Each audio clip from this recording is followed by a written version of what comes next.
Hi everyone, welcome to our thought leadership platform that spotlights the current trends and emerging opportunities that are shaping our region. We will be talking about new technology and innovation.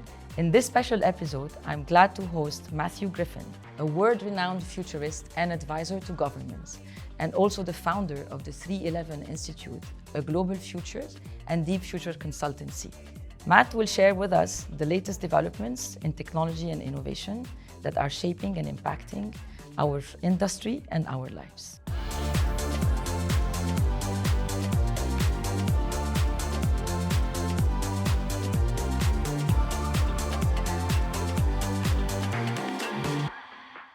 Let me start by asking you, what are some of the tech trends or disruptions that you're seeing in our region and that are going to impact our industry? So there are a lot more technology and trends, disruptions coming to the region, basically, than a lot of people actually anticipate. So when we have a look at technology, for example, basically we have these technologies called general purpose technologies. Now, a GPT is a kind of technology that you can innovate almost infinitely on top of. So these are things like 3D printing, 5G, artificial intelligence, blockchain, various immersive technologies, so augmented reality, mixed reality, and virtual reality, as well as sort of big advances in compute, like quantum computers and all that sort of stuff, which will have a major impact basically on the region and how it operates and also how it goes and does business.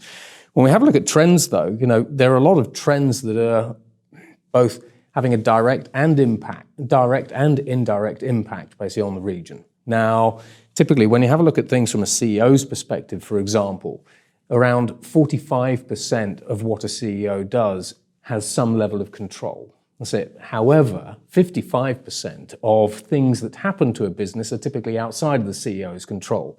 So these are sort of the typical steep trends, society, technology, environment, economy, and political. And we all know basically what those are doing at the moment. So there are literally hundreds of technologies, but there are also hundreds of trends, which sort of leads us into this concept of the VUCA world, volatile, uncertain, complex, and ambiguous.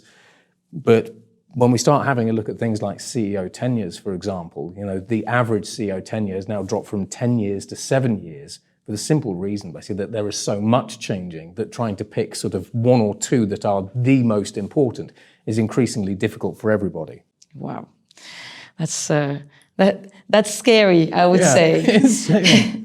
You talk about Bank 4.0 and its hybrid operating model, and that the face of banking is going to be unrecognizable in a few years. What can you tell us about this? Well, so for example, if we sort of step back, say 5 to 10 years ago, and I said, give me a definition of a bank. Or what does a bank do? Or what does a bank look like? How does it operate and all these kinds of different things? Typically you say, well, a bank is an organization that provides some level of financial services to the general population and to businesses, whether it's savings, loans, mortgages, payments, and so on and so forth. However, now when we have a look over in California, we see organizations like MetaFi. And MetaFi basically are a kind of bank, financial services organization that bills themselves as building the future of social banking on Web 3.0 technologies, basically in immersive AR, MR, and VR worlds. Now, when you start having a look at this kind of bank, it's not really a bank that any of us would really recognize. When we have a look at JP Morgan, for example, as well, JP Morgan are increasingly building branches in the metaverse, which I always find is kind of ironic because we close down the physical branches and then we go digital and we either go super app or we go mobile first. And now we're actually recreating the branches that used to be in the real world in the metaverse. So we kind of have this sort of weird circle going on basically with a lot of the banking organizations. And so when we start having a look at Bank 4, we typically talk about cloud first. However, the majority of banks have got so much legacy infrastructure that they get stuck. Which is why organizations, again, like JP Morgan as well as Wells Fargo are creating digital native neobanks outside of the core so they can spin those up and they can react to markets as quickly as they possibly can while trying to transform the big bank.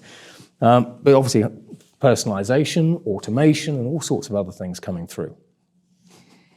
And talking about banks and the movement of money, you have interesting view on the future of money, the token economy. And you say the token economy is going to be bigger than what the economy is today. Yeah. So can you share a little bit more about this? Yeah, so when we have a look at money, a lot of people typically think of money as, fiat currencies and so on and so forth. As humans, we're very attached to this concept of money. But fundamentally, money is a value store. So really, are we talking about money in terms of I have dollars or euros in my pocket, or are we talking about transacting value? Now, if we have a look, for example, at the token economy, a recent report from BCG and ADDX, which is a Singapore-listed company, estimate that by 2030, the token economy will be worth, at the low end, between about $17 to $20 trillion, and at the high end, $68 trillion. Now, when you have a look at reports from companies like Citibank, Goldman Sachs, again, JP Morgan, and those kinds of organizations, they estimate that the token economy will be bigger than the entire global economy.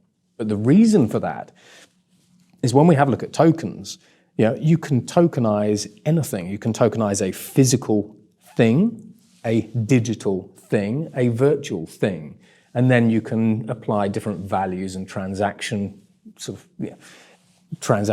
those. And in this token economy, then, what is the future of payments? So, if we have a look, for example, at organizations like Nike, Nike are increasingly using tokens to enable pay with moves. So I have sensors in my shoes, which are connected to the cloud and to Nike's artificial intelligence systems and automation systems and general ICT stack. And so the more that I move in my Nike shoes, the more of a discount that I get from Nike. So, we're all used to the concept, for example, of loyalty cards. The more loyalty cards and the more loyalty points that I have, for example, airlines, if I have 60,000 points, I can convert those 60,000 points to a flight. What we're doing with the token economy is we're just renaming the word points to 60,000 tokens, where tokens have been earned using any kind of metric. For example, when we have a look at IKEA now allow people in Dubai to pay for goods with time. So the way they do that is the further that you travel to the store, the greater the discount you get. And now, from IKEA's perspective, it's a marketing ploy because it encourages people to come from further afield.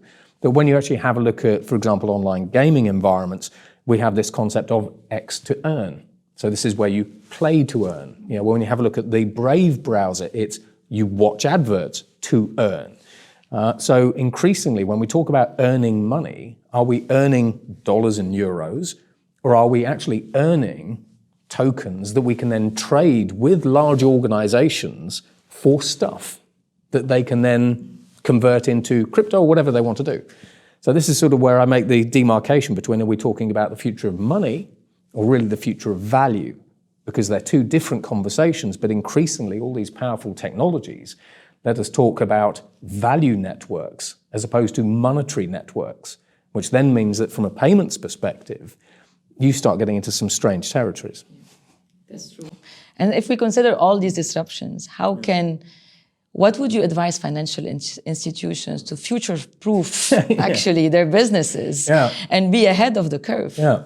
So the first thing to do basically is get out there and get a point of view. So with a lot of organizations and a lot of incumbents, basically what they will typically do is they will look at changes that are affecting their particular industry, and that's where they'll stay. They'll look at what their competitors are doing, and their competitors will look at what they're doing.